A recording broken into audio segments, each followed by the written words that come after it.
And welcome to Blues Game Day Live. I'm John Kelly, of course, with Joey Vitale, and Happy New Year, everyone. The last game of 2019, and with the former Coyote, Joey Vitale. Happy New Year, my friend. Arizona, yes, of course. John, Happy New Year's Eve to you as well. What a wonderful year it's been. You've been doing this a long time, John, but I mean, 2019 from a broadcaster standpoint has got to be one of your top of all time. How about the top? It doesn't get any better than the Blues winning the Stanley Cup. And your rookie year as a broadcaster to win a cup. How good was that? It was amazing. You know, you look at from January 1 of 2019, now wrapping up the new year tonight in Arizona. The Blues have a very good opportunity here tonight, actually, from a standings or from a record standpoint. 57 wins with a win tonight would put it over the franchise record for most wins in a calendar year. So a terrific year it's been, a lot of fun, a lot of great memories, and I know the Blues are looking to finish it off on the right foot here tonight. What a difference a year makes, because last year at this time, heading into New Year's Eve, the Blues were in last place. Mm-hmm. And now with a win tonight and a Washington loss, they could be in first overall. It's just amazing. It really is. It really is. I mean, you look at how this team has just kind of bonded together, learning to fight together. The coach comes in with Craig Berube. He kind of reinstills and reignites this group. He gives them confidence from the moment he took over head coaching job. And then you have just the veterans and then the rookies, everyone just kind of contributing. They started getting the saves. You win a cup. Then there's the summer. And the million-dollar question was, would there be a hangover? Is Jordan Binnington for real? All these questions swirling around in the offseason. The Blues get off on the right foot here to start the season and really have not let up. They are just a dominant force, and to be truthful, the hottest team in the National Hockey League right now. Yeah, hot indeed. They have now won 8 in a row. And Joey, obviously you see every game, calling the games with Chris Kerber on 101 ESPN. To you, why are they winning so, not easily, but so regularly and finding ways to win? What is it about this team? Well, John, I think the foundation of this team is just defensive first, and it's something you don't see very often in the National Hockey League as far as a whole group effort of defending first. And I think when you defend first and you box out from the defensive zone like the Blues have been, that can frustrate teams. You look at what happened a couple nights ago in St. Louis, and Craig Berube, Ryan O'Reilly talked about it a lot, actually, and I actually love Ryan's comments. He talked about how, you know, he's getting a lot of the tougher matchups in the National Hockey League, and they spend the first half of the game really just playing in the offensive zone and shutting the other team's top lines down. Now, when you do that and you have that close support and close defensive support, that'll really end up frustrating your opponent. And when you do that, around midpoint of the game is when these teams kind of start throwing in the towel and going off on their own page, and that's when the Blues really take advantage. So I think as a whole, if you really could boil it down to one thing, you just have 20 guys that are committed to playing defensive hockey, tight support, back checking through the neutral zone, defensive zone. They're charging, they're recovering. Everyone's on an 8-foot rope. And when you do that, you're going to allow shots from the outside, but then you have the confidence in the goaltending to make those saves. So it's just been a phenomenal year. It's a phenomenal team to watch as a full unit because everyone is on the same page. They play together, and everyone is pulling the rope in the right direction. It really is a lot of fun to watch and see this team do well. Individually, we have some great stories. 3 Blues have been named to the All-Star Game, which, of course, is in St. Louis on January 25th. Ryan O'Reilly, his 3rd appearance. Alex Pietrangelo, the captain, his 2nd. And Jordan Binnington at All-Star for the first time. Very, very good. Very exciting for the fans in St. Louis. No other team in the National Hockey League has 3 representatives. So congratulations to the 3 of those guys, especially Jordan Binnington for his first one. It's going to happen in St. Louis in front of the home crowd. Craig Berube will be there as well. And you know, John, the big one is right now, how do we get David Perron in there as well? In my opinion, David Perron should have been a lock, given the points, the game-winning goals he has, an overtime specialist. But the good news is for the fans out there and everyone, there's still time. Starting January 1, if you go to January 10th, there's 10 days there where the fans can vote up to 10 times a day on NHL.com/vote.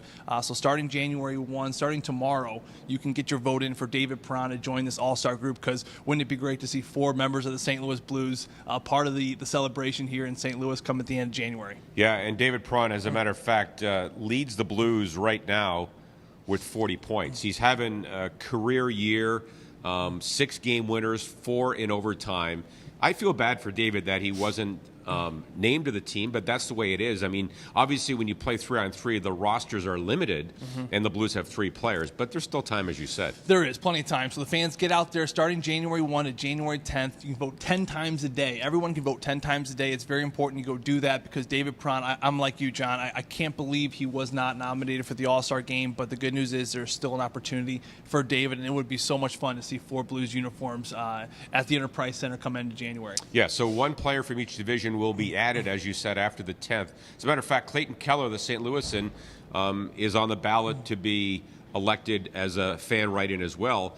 Because Kemper is on the team, although he's hurt right now. So Keller could make it as well. Clayton Keller, go out there if you St. Louis natives, vote for him. TJ Oshie, another player from Washington Capitals. Everyone knows how important TJ Oshie was to the city of St. Louis for his time here with the Blues. So go out there. You can vote for a different player in every division. Of course, in the Central, we're looking at David Perron, but Clayton Keller in the Pacific, and then you got TJ Oshie across in the East as well. So plenty of guys to vote for out there, but the fans, up to you. Go out there and get your voting in.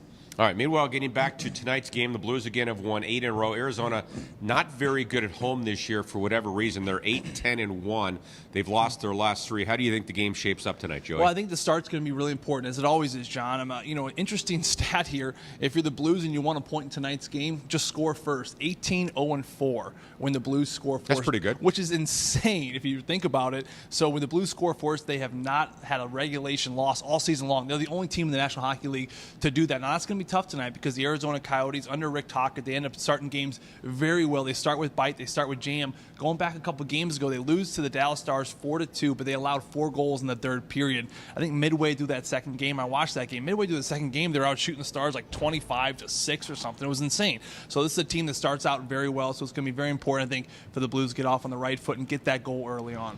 All right, meanwhile, Jake Allen has not started the last couple of games, but he will start on this road trip, so we're wondering at this point if he will get in tonight, but quite honestly, it doesn't really matter. Both goaltenders have been great for the Blues. They've been excellent, and you look at the 3-game road trip, a tough road trip. I had Arizona Coyotes tonight, 3rd in the Pacific. Then you're going to Vegas to wrap things up here. We're going to Colorado first. And then we're going to Colorado, which is second in the division. No, we're going to Colorado first, then Vegas. That's what I was trying to say, John. you got ahead of me there. I was going Pacific, then Central. Okay. But my point is, top 3 teams in each division that the Blues are going to be facing on this 3-game road trip, a tough game. So you do expect Jake to, at some point, to get in on this road trip, and I wouldn't be surprised to see him here tonight. All right, should be a good one tonight. Finally, what's your New Year's resolution for 2019? Oh, I knew you were going to throw that at me. I'm not a big New Year's resolution guy. It's actually my least favorite holiday because I think that, if you want to make a change, you make a change at any point in your life. You don't have to wait for January 1. But I'm going to do one thing before I turn it over to you because I want to hear yours as well. I'm going to stop snacking on my kids' leftovers. My wife and I, we always make our kids meals, and they never eat their blueberries, or maybe they don't eat all their steak, and then I'm like a garbage disposal. I just like shovel it in my mouth, and that's what I'm packing on. I'm packing on the LB. So I'm going to start maybe trimming up a little bit, and I think if I can stop eating my kids' leftovers, I can do that. Maybe I'll put them in a Ziploc baggie for another meal later in the week. How about you, John? At times I can be quirky. Yes. About certain things. Lots of things. Lots of things. So I'm going to try to be not as quirky in 2020 through the next decade. How's that? You gotta channel your inner panger. Right. And you careful where you're walking around this rink, too. I was walking in, and this is where your fellow partner, your great partner, Pang Goes Bang, happened outside here. He tripped over a forklift because he was looking on his phone. So everyone out there, a public service announcement, don't walk and look at your phone at the same time, or you will go Pang Goes Bang. It's not good. No, he's lucky. So I'm not going to be quirky, and Joey won't eat leftovers, and hopefully the Blues will win another cup in 2020. Happy New Year, everyone. Blues and Coyotes tonight. Puck drop at 8 o'clock. Pregame show on Fox Sports Midwest at 7:30, and also pregame show at 7:30 on 101 ESPN. Good job, Joey. Thanks, John. It's always a pleasure. You look good today.